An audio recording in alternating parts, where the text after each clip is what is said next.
I, 30F, caught my husband, 31M, having an affair with one of our good friends, and I don't know how to move on. Posted by you/Oho Eskimo. I've suspected things had been going on for a while, but kept brushing it off. I thought he would never do that to me. Since around April, he's been refusing my attempts to have sex most of the time, sitting differently on the couch to where he's facing away from me. Little things. It's with one of our good friends. She came to my house a few weeks ago. She's texted me. She's pretended to be there for me. I found out because I rolled over and they were having a Snapchat conversation. She said she wished she could be there to hold him, and he summarized that I tried to seduce him last night and mocked it. I confronted him, and he admitted it. He said that it was because quarantine was stressful. He does not want to work things out. He thinks of me only as a friend in his heart. When I told her husband, he confronted her, and apparently they actually kissed back in February. I think at that moment, I was never going to be enough for him. We used to be so happy. The week before they kissed, we celebrated Valentine's Day together. He bought us a nice bottle of wine for our anniversary. We had fun, we were perfect. I don't know where to go from here. We've been married only about a year. I feel like he took so much from me and doesn't even want to go to therapy or work this out. I don't want to leave my house, but everywhere in it I see him. He chose her. I've been cheated in every relationship I've ever been in. He was supposed to be my forever. I don't know what to do. I've made therapy appointments, but I was also laid off last month, so I have too much free time to analyze every single moment where he might have been lying to me or where I made myself pathetic trying to cling to him. How do I start to get through this? Top/relevant comments. Commenter. Lawyer first. Get the divorce filed, and get their advice on if it's okay for you to leave the house while things are processing. As for the other, you need to fill your time. Devote yourself to hobbies, including picking up new ones. Rely on friends, long video calls, watching movies together, etc. Fill as much of your time as you can until things start to process. I'm so sorry he gave up on you without even trying, hon. You deserve far better than that. It's a shame some people are so good at hiding how little respect they have for other folk, but please hold on to the fact that none of this was your fault. There is absolutely zero reason for a partner to cheat, ever. There is absolutely no justification that can put even a shred of the blame on you. Ops response. Thank you. The worst thing is that he tried to turn it on me this morning, that things had been off. But it only started being off when he started this affair, and he began gaslighting me. Commenter 2. This is typical for a lot of cheaters to do. Things could be going perfectly fine up until the affair, but they want something to blame for their actions because they're selfish. They're already cheating on you, so why not blame you too? Whatever makes them feel justified to themselves. He's shown you many reasons why you shouldn't try to work it out with him, so let him go. You'll be much better off. Update 5 months later. First of all, I just want to thank everyone here for the support I received following my first post back in August. At the time, it truly felt like my world was ending. It was important to me to make this update because I need to tell anyone who's currently going through the same thing, it gets better. You will get so much better. I had one conversation with my husband since everything happened by his choice. It lasted maybe 5 minutes and was like talking to a robot. I know from others that he cries to people about how he ruined his life, but I have never once gotten an apology or the same show of regret. At this point, I don't care. I know him and the other woman are still seeing each other and, frankly, they deserve each other. Good for them. While I still feel angry occasionally, I no longer mourn what I once had. Instead, I'm so excited for the life I now get to live. I moved to a small walkable city and gave myself my dream apartment. It makes me so happy to see how I've decorated it and to just live in a cozy place instead of our old dreary house.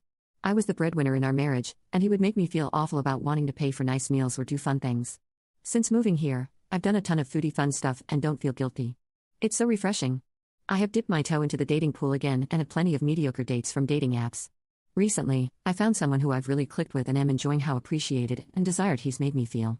It's definitely early and we're moving slow, but overall, dating has made me realize that I'm a catch who doesn't have to settle. Therapy has done wonders and I'm so happy I immediately dove into it. My therapist is proud of me. I'm proud of me. I've stopped looking at being divorced as a failure. He failed, not me. I'm genuinely happy and excited to wake up each morning and no longer feel like this terrible weight is sitting on my chest. The holidays were surprisingly easy and I found myself so happy to spend time with my family without having to compromise anything. So all in all, life is good and there's so much of it ahead. Looking back, I can't believe I wasted so much time thinking about how I could get him to come home. I've made my own home and my own happiness and that is worth so much more. Top/relevant comments. Commenter. This makes me so happy. Good for you, Up. You rock. Ops response. Thank you. I forgot to mention above, but I also got a new job offer and am happily busy with fulfilling work again as well. Commenter 2. I'm going through a breakup that has left me feeling lost and broken. This gives me so much hope for the future. Tomorrow morning my journey begins as I go talk to a therapist for the first time and begin the road to recovery. Thank you for being so strong and sharing your story so others may find their strength through you. You're amazing. Ops response. So many people told me things would get better, but honestly, I didn't believe it until I started feeling it myself. Just keep putting that faith in yourself and remember you're so much stronger than you think. You've already done the biggest step, signing up for therapy. Second update 5 years later. Wow. I can't believe this happened over 5 years ago now. In some ways, it feels like it happened to me in a different life. I still get messages asking about this and figured I could add some insight into how life can look a few years down the line after everything gets completely and utterly wrecked. Good news, if you put in the work, it looks pretty effing great. First of all, where's my ex-husband now?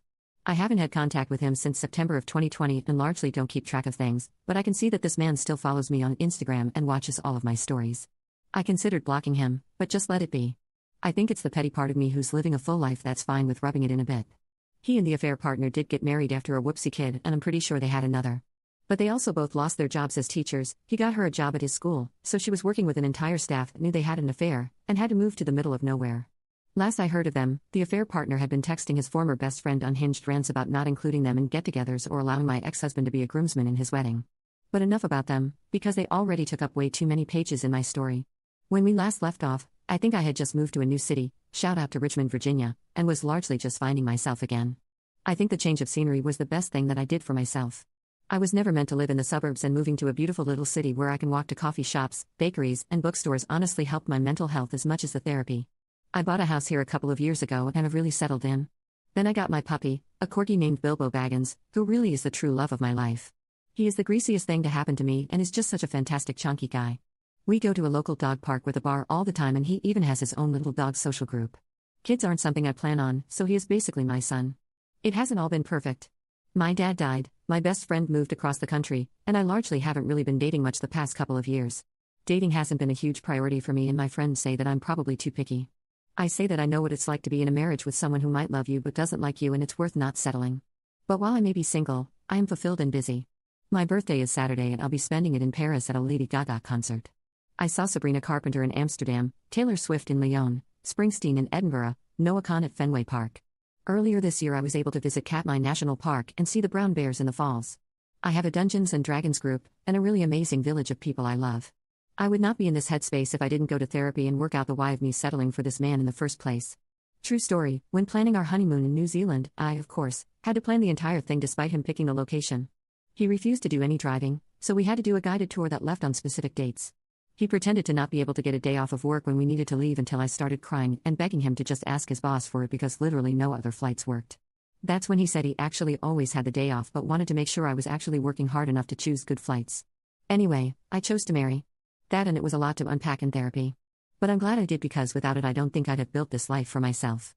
At the end of the day, what happened set me up to live a happier life than what I was living. So in some ways, I'm thankful for the experience, crappy as it was. If you're in the middle of something terrible, unfair, and world-shattering to you, just know that it's not forever.